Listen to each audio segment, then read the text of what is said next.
The ventilator was breathing for her. Tubes snaked from her throat. Machines beeped steadily, and my grandmother's eyes, they were still sparkling. Even then, even with everything she'd been through for 32 years, she looked at me and whispered through her tracheotomy, "I'm so proud of you, Beta." I was 28 years old, and I'd been living with not one, but two chronic illnesses for 18 years. But in that hospital room, watching my Nanima fight for every breath, I realized something that would change everything about how I saw my own pain.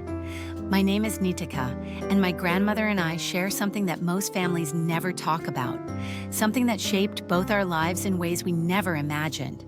But before I tell you about that moment in the hospital, let me take you back to where it all began. Back to when I was just 8 years old and my bright, beautiful grandmother first got sick. Nanima was pure sunshine in our family. Every morning, she'd wake up before dawn to make fresh chapati for breakfast, her bangles jingling softly as she rolled the dough. She had this childlike laugh that would fill the entire house, and she loved nothing more than gathering us grandchildren around her to tell us stories about her childhood in India. Her relationship with my grandfather was something out of a fairy tale. They'd been married for over 20 years by the time I was born, and you could see the love in the way they looked at each other. Simple moments, him bringing her tea in the morning, her adjusting his collar before he left for work, these were the foundations of what I thought love should look like.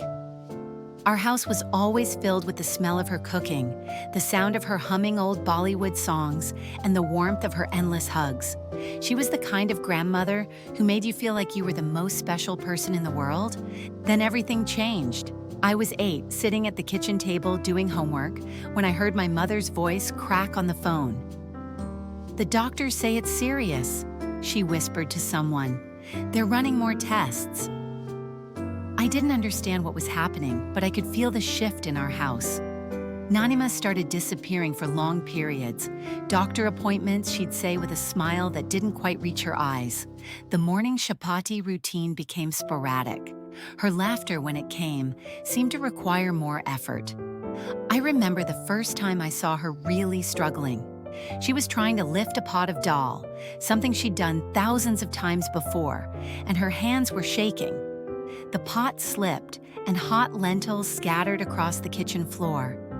She stood there for a moment, just staring at the mess, and I saw something in her eyes I'd never seen before. Fear. The next few years brought a parade of specialists, treatments, and hospital visits. My grandmother was battling an autoimmune condition that was attacking her body from the inside. Some days she'd seem almost normal, and we'd all exhale with relief. Other days, she could barely get out of bed. I watched my grandfather transform from a cheerful man into someone who carried worry in his shoulders. He'd sit beside her bed for hours just holding her hand. "We'll figure this out," he'd tell her. "We always do." The surgery started when I was 10. Multiple procedures, each one promising to help, each one taking something away from her. Her voice became raspy, then hoarse. Walking became difficult. The woman who used to dance while cooking now moved carefully, deliberately, as if her body was made of glass. But here's what I didn't understand then. While I was watching my grandmother's health decline, my own body was beginning to betray me too. At 10 years old, I was diagnosed with my first autoimmune disease. By 12, I had a second one. The irony wasn't lost on any of us. The grandmother and granddaughter, bound not just by blood and love, but by bodies that had turned against themselves. The turning point came during one of her worst flares. She'd been hospitalized for weeks, and I was visiting her after school. I was 14, angry at the world, angry at God, angry at my own body for hurting constantly. I slumped into the chair beside her bed and started crying. "I can't do this anymore, Nanima," I sobbed. "I'm tired of being sick. I'm tired of being different. I'm tired of pain." She reached over with her thin hand and cupped my face. Her voice was just a whisper through her tracheotomy, but her words were crystal clear. "Beta, being sick isn't what defines us. How we choose to live while we're sick, that's what matters." She told me about her morning routine, how she'd wake up each day and make a choice. I can focus on what hurts, she said, or I can focus on what still brings me joy. The choice is mine. That conversation changed everything. I started watching her differently. Yes, she was sick. Yes, she was in pain.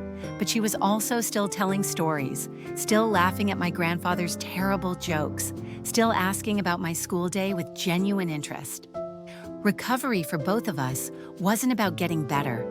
It was about learning to live fully within our limitations. I started noticing how Nanima adapted.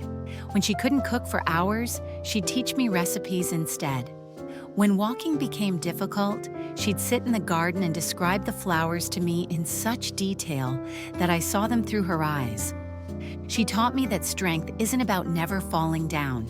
It's about getting back up, again and again, with grace. She showed me that love isn't about being perfect for someone. It's about being present, even when presence is painful. I learned to manage my conditions by watching how she managed hers.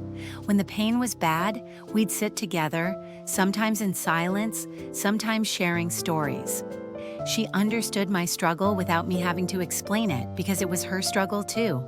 My grandmother lived with her chronic illness for 32 years, through multiple surgeries, ventilators, and a tracheotomy that changed her life forever.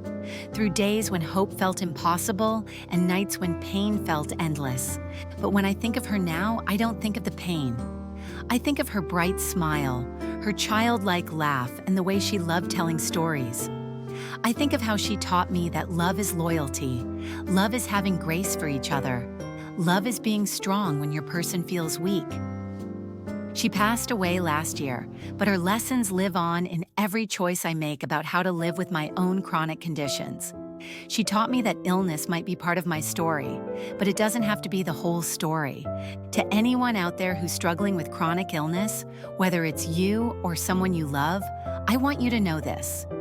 You are not defined by your diagnosis. You are not less than because your body works differently. You are not broken. You are exactly like my grandmother, capable of extraordinary love, profound strength, and remarkable grace. Your illness might change how you move through the world, but it doesn't change your worth in it. Every morning you wake up and have a choice. You can focus on what hurts, or you can focus on what still brings you joy. The choice, as my Nanima taught me, is always yours. And on the days when that choice feels impossible, remember this. Somewhere, someone is watching how you handle your struggle, and your grace in the face of pain might just be the lesson they need to find their own strength. Thank you, Nanima, for showing me how to live. Thank you for proving that love is stronger than illness, hope is stronger than pain, and the human spirit is stronger than any diagnosis. Your light continues to shine in all of us who are blessed to know you. What choice will you make today? Share your story in the comments below. You never know who needs to hear it.